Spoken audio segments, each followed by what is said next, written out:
নমস্কার দর্শকবৃন্দ, আমার সাথে রয়েছেন একজন বিশেষ ব্যক্তি, ম্যান অব দ্য মোমেন্ট, পশ্চিমবঙ্গের জনপ্রিয় নবনির্বাচিত মুখ্যমন্ত্রী শুভেন্দু অধিকারী বাবু। মুখ্যমন্ত্রী মহাশয়, নিউজ লাইভ বাংলায় আপনি কথা আমাকে সময় দেওয়ার ভাবে অনেক নমস্কার। সমস্ত দর্শক এবং যারা এই চ্যানেলের সঙ্গে যুক্ত প্রত্যেককে পশ্চিমবঙ্গবাসীর পক্ষ থেকে, আমার পক্ষ থেকে আন্তরিক শুভেচ্ছা জানাই। এবং আজকে আমি এই মুহূর্তে পুণ্যভূমি গৌহাটিতে এসেছিলাম মাননীয় প্রধানমন্ত্রীজির উপস্থিতিতে। ডক্টর হেমন্ত বিশ্ব শর্মা তিনি দ্বিতীয়বারের জন্য মুখ্যমন্ত্রীর দায়িত্ব নিলেন। প্রচুর মানুষের সমাগম, উৎসবের পরিবেশ। সবাই ভালো থাকুন, নমস্কার। এত বড় বিজয় পশ্চিমবঙ্গে, এত বড় বিজয়, অনেক কারণ থাকবে। মূল কারণ আপনার হিসাবে মূল কারণগুলো কি? দেখুন, একটা সময়ে পশ্চিমবঙ্গ সব দিক থেকে প্রথম স্থানে ছিল, স্বাধীনতার আগে এবং পরে। বিনিয়োগের সবচেয়ে বড় গন্তব্য ছিল পশ্চিমবঙ্গ, দেশের কালচারাল ক্যাপিটাল ছিল পশ্চিমবঙ্গ, আধ্যাত্মিক চেতনার জাগ্রত ভূমি ছিল পশ্চিমবঙ্গ।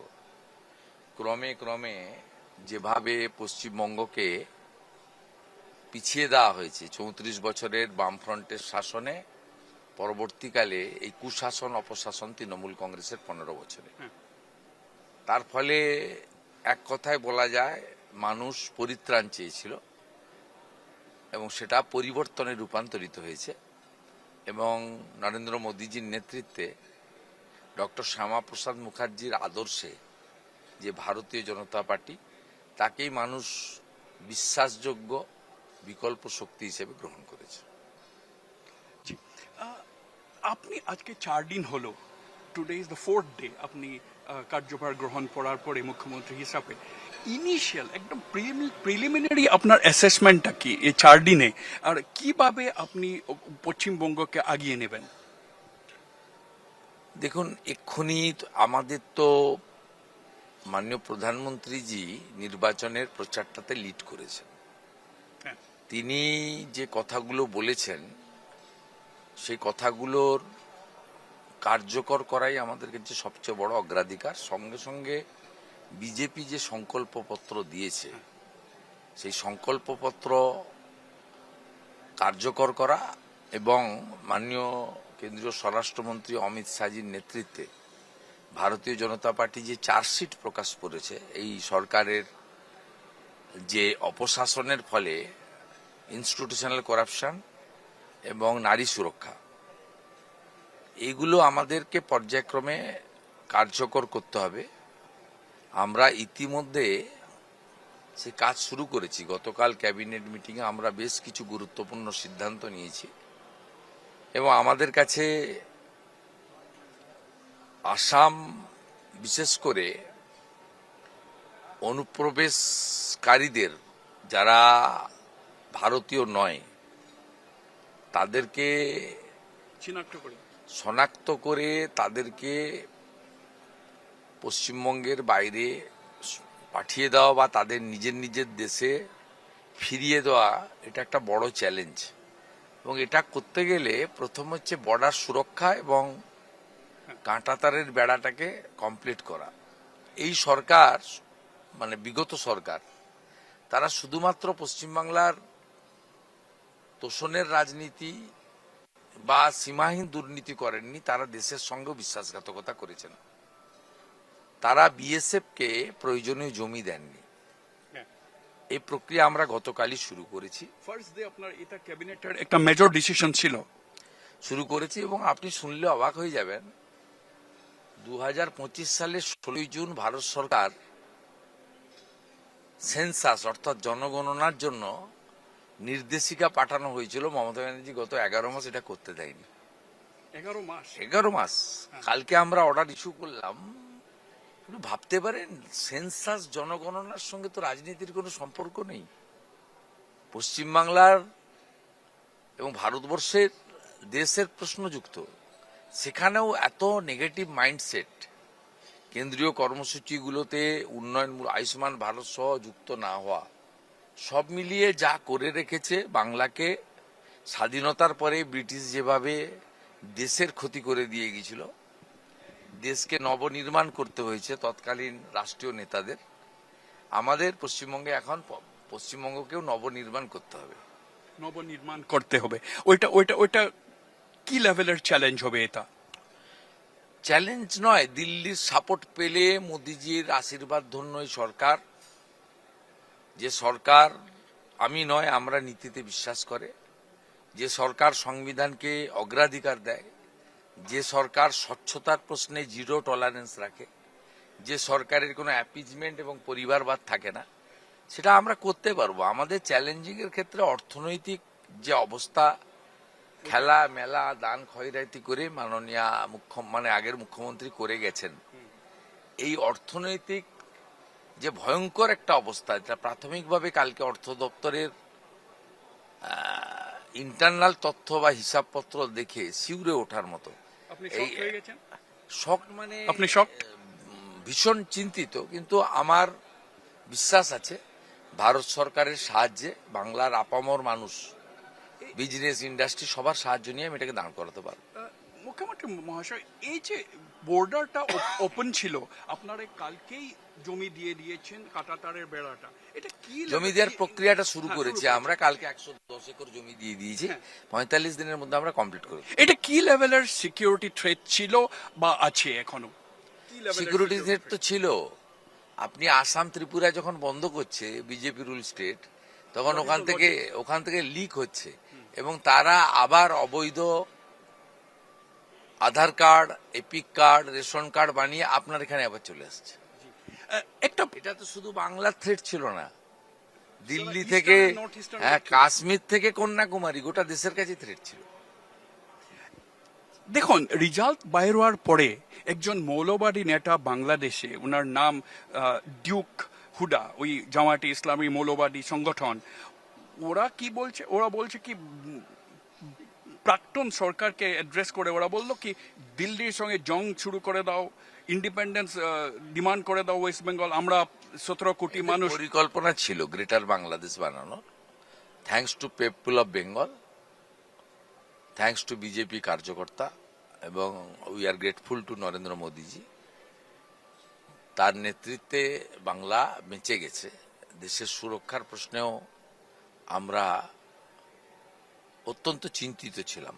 এবারে কাজ করতে হবে, আর ওইসব পুরনো কথা ভেবে বেশি পোস্টমর্টম না করে, মহান সন্ত স্বামী বিবেকানন্দের ভাষায় চরৈবতী চরৈবতী। আপনি তার মানে আপনি এটা বলেছেন কি আপনি পলিটিক্সের রিভেঞ্জটা আপনি বিশ্বাস করেন না? না, আমরা বলেছি যে প্রাতিষ্ঠানিক দুর্নীতি এবং নারী সুরক্ষার ক্ষেত্রে বা পলিটিক্যাল ভায়োলেন্সের ক্ষেত্রে আমরা কমিশন বসাবো, এবং পুরনো এফআইআর গুলোকে নতুন করে ওপেন করব, এবং ভারতীয় ন্যায় সংহিতার মধ্যে বা আমাদের যে স্টেট এবং সেন্ট্রাল এজেন্সি আছে, তারা যাতে নিয়ম মেনে, আইন মেনে এদের একদম মূল থেকে উপড়ে ফেলতে পারে, তার ব্যবস্থা করব। ইতিমধ্যে আমরা কিছু মেজার নিয়েছি। বেআইনি অস্ত্র, বেআইনি বোমা, গুন্ডা দমন, এগুলো আপনারা আগামী কয়েকদিন দেখতে পাবেন। আর কেন্দ্রীয় এজেন্সিও কালকে একজন প্রাক্তন মন্ত্রীকে অ্যারেস্ট করেছে, দুর্নীতির দায়ে গ্রেপ্তার করেছে। আমরা সিবিআই পশ্চিমবাংলায় কোনো কেস করতে পারত না, সেগুলো আগের সরকার আটকে রেখেছিল। আমরা পর্যায়ক্রমে সেটা উইথড্র করব, এবং সিবিআই ইডি কিছু প্রসিকিউশন বা চার্জশিটের ক্ষেত্রে এনওসি চেয়েছিলেন, করাপ্টেড লোকেদের এগেনস্টে এনওসি বিগত রাজ্য সরকার দেয়নি, সেটাও আমরা এনওসি দিয়ে দেব। আপনারা একটু সময় আমাকে দেন, আপনারা 1 মাসের মধ্যে অনেকটাই চেঞ্জ দেখতে পাবেন। দেখুন, নর্থ ইস্টে আপনাদের ইলেকশনটা অনেক ইন্টারেস্ট দিয়ে দেখা যাচ্ছিল, অ্যান্ড নাও নর্থ ইস্টে, সারা নর্থ ইস্টে বিজেপি বা উনার অ্যালায়েন্স পার্টনার্সের সরকার আছে। Now West Bengal and north east, এখন কিভাবে আগিয়ে যাবে? This is was very important. Double ইঞ্জিনের সরকার ছিল না। দেখুন, মোদিজি সব সময় দেশের সুষম বিকাশ এবং এক সুরে যাতে সব রাজ্য এগোতে পারে তার জন্য তিনি করেছিলেন। হ্যাঁ। এবং নর্থ ইস্টার্নে প্রভূত উন্নয়ন হয়েছে। সীমান্ত সুরক্ষিত জাতীয় সড়ক, রেলপথ, এয়ারপোর্ট কানেক্টিভিটি, এই যে সুন্দর এয়ারপোর্টটা বসে আছেন, এটাও কিছুদিন আগে ইনগুরেশন হয়েছে এবং মোদিজির সরকারের সময় স্যাংশন এবং তার প্রয়োজনীয় অর্থ বরাদ্দ, এত সুন্দর এয়ারপোর্ট, এই যে বদলটা, এটা নর্থ ইস্ট দেখেছে। মোদিজি কিছুদিন ধরেই বলছে যে পূর্বের বিকাশ দরকার। অষ্টলক্ষ্মী।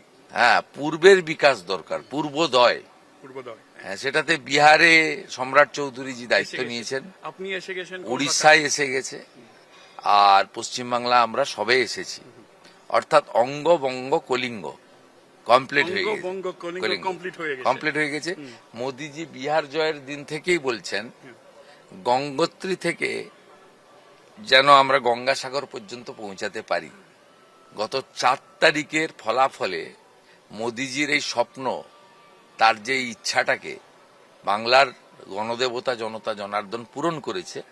এখন ভারতীয় জনতা পার্টির বিজয় রথ গঙ্গোত্রী থেকে গঙ্গাসাগর কপিলমুনির আশ্রম পর্যন্ত এসে গেছে। আপনি অ্যাবসলিউটলি ভেরি ওয়েল স্পোকেন। মুখ্যমন্ত্রী মহোদয়, আপনি এখন আপনি আজকে এখানে গুয়াহাটি এসেছেন। আপনি মুখ্যমন্ত্রী হিমন্ত বিশ্ব শর্মার 2.0 ওথ টেকিং, তার শপথ গ্রহণটা আপনি পার্টিসিপেট করলেন। আপনার কি অনুভব? আমার সঙ্গে হেমন্ত তার খুব ভালো সম্পর্ক। উনি আমাকে গাইড করেন, পরামর্শ দেন, খুব ডাউন টু আর্থ সিএম। রাত্রি 1টা-1:30তেও ফোন করলে ফোন ধরেন।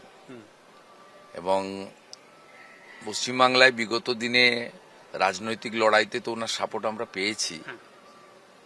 বিশেষ করে আমি কৃতজ্ঞ 2021 সালে যখন নির্বাচন পরবর্তী হিংসা হয়েছিল, পশ্চিমবঙ্গের বর্ডারে আসামে অনেকগুলো শেল্টার ক্যাম্প হেমন্তজিরা বা অন্য যারা আছেন, সর্বানন্দ সোনোয়াল, আমাদের দিলীপ শইকিয়া, এরা সবাই মিলে প্রচুরভাবে, পীযূষ হাজারিকা, এরা প্রচুরভাবে সহযোগিতা করেছেন। এবং আমাকে বিশেষভাবে উনি খুব ভালোবাসেন, গাইড করেন, পরামর্শ দেন। আর এই নির্বাচনেও যে আমাদের জয় এসেছে, আমাদের রাজ্য সভাপতির নেতৃত্বে আসাম, মুখ্যমন্ত্রীর নেতৃত্বে প্রচুর বিধায়ক, সাংসদ, কার্যকর্তারা আমাদের জন্য কাজ করেছেন। আমি আসাম বিজেপির প্রতি কৃতজ্ঞতা জানাচ্ছি। বাবু, মুখ্যমন্ত্রীকে, আমার ডক্টর হিমন্ত বিশ্ব শর্মাকে এখন পর্যন্ত আসামের মামা ছিল, কিন্তু এবার যে নির্বাচন হলো আপনাদের পশ্চিমবঙ্গে, ওই মামা এটা কোরস আমরা দেখলাম। ওইটা কি ন্যাশনাল মামা? এখন অসমের মামা থেকে ন্যাশনাল মামা হয়ে গেছে। হ্যাঁ, অসমের মামা থেকে ন্যাশনাল মামা সবাই মামা বলে, শিবরাজ সিং চৌহানকে আর হেমন্ত বিশ্ব শর্মাকে। আমাদের ইস্টার্ন এবং নর্থ ইস্টার্নের মামা হচ্ছেন হেমন্ত বিশ্ব শর্মা। ওনার তো সব রাজ্যেই পরিচয় আছে। এবং মাননীয় নরেন্দ্র মোদীজি, মাননীয় রাষ্ট্র অধ্যক্ষ মাননীয় অমিত শাহজি, এদের পরে যে মুখ্যমন্ত্রীদের বিভিন্ন রাজ্যের প্রচারে জনগণ বা কর্মী সমর্থকরা চায়, তার মধ্যে হেমন্ত বিশ্ব শর্মাও অন্যতম। একটি রাষ্ট্রবাদী ভারতীয় সংস্কৃতি, সনাতন সংস্কৃতিকে কার্যকর করার এবং অসম তথা উত্তর পূর্বাঞ্চল তথা ভারতবর্ষকে সুরক্ষিত করার ক্ষেত্রে তার যে প্রয়াস এবং সেটা যে কার্যকর করা, প্রো পিপল চিফ মিনিস্টার হিসেবে উনি খুব পপুলার। আমি এর আগে মন্ত্রী ছিলাম, কিছু অভিজ্ঞতা আছে, কিন্তু মুখ্যমন্ত্রী হিসেবে আমার এই 4 দিনের অভিজ্ঞতা। আমি হেমন্তজির সঙ্গে টাচে থাকবো, হেমন্তদার সঙ্গে টাচে থাকবো, তার পরামর্শ নেব। এবং অনেকগুলো ক্ষেত্রে তিনি যে আপনার সংস্কারগুলো করতে পেরেছেন, খুব লফুল, বিধানসভায় আইন নিয়ে কার্যকর করে, সেগুলো পশ্চিমবঙ্গের ক্ষেত্রেও খুব প্রয়োজন। কারণ আমাদের কালচার বলুন, ভাষা বলুন, পোশাক বলুন, খাদ্যাভ্যাস বলুন, এতে অনেকটাই মিল আছে আপনাদের হ্যাঁ এখানে অহমিয়া প্রধান ল্যাঙ্গুয়েজ, তারপরে কিন্তু বাংলাতেই বেশি লোকজন কথা বলে। আবার ওখানে না ওখানে ওখানে আমরা অসমিয়া বুঝতে পারি, খুব সুইট ল্যাঙ্গুয়েজ, আমরা অসমিয়া বুঝতে পারি এবং অসমিয়া বাংলা উড়িয়া এদের মধ্যে দেখবেন অনেকটা মিল আছে আমাদের আছে। সবচেয়ে বড় কথা আমাদের খাদ্যাভ্যাস, আমাদের সনাতনী কালচার। আপনারা কালীঘাট মাকে দর্শন করতে যান, আমরা মা কামাখ্যাকে আমরা দর্শন করতে আসি। আমি একদিন খুব ভোরে চলে আসবো মায়ের কাছে আসবো, মাকে প্রণাম করে আমি ত্রিপুরেশ্বরী আগরতলা করে তারপরে কলকাতায় মা কালীঘাটে ফিরে যাব। আমি আপনাকে একটা কথা বলে দিই, নিউজ লাইভ বাংলার এডিটর হিসাবে আমরা চ্যানেলটা একটা হাম্বল অ্যাটেম্প্ট হবে West Bengal and North Eastern region with Assam, একটা ব্রিজ হিসাবে আমরা কাজ করব। আপনি কলকাতায় আসবেন, আমি আমাদের মাননীয় বিদায়ী মন্ত্রী তথা বর্তমান বিধায়ক আমাদের বিমল বোরাজিকে নাম্বার দিয়ে গেছি, ওই নাম্বারটা আপনি রাখবেন। আপনাকে আমি কলকাতায় আমন্ত্রণ করলাম এবং কালীঘাট মা দর্শন করে আসবেন। আমি ওই এলাকা থেকে এবারে ভবানীপুর থেকে নির্বাচিত হয়েছি। আমি ডেফিনেটলি আসবো। খুব ভালো থাকবেন। শুভেন্দু বাবু, আমার সঙ্গে কথা বলার জন্য thank you. Thank you so much.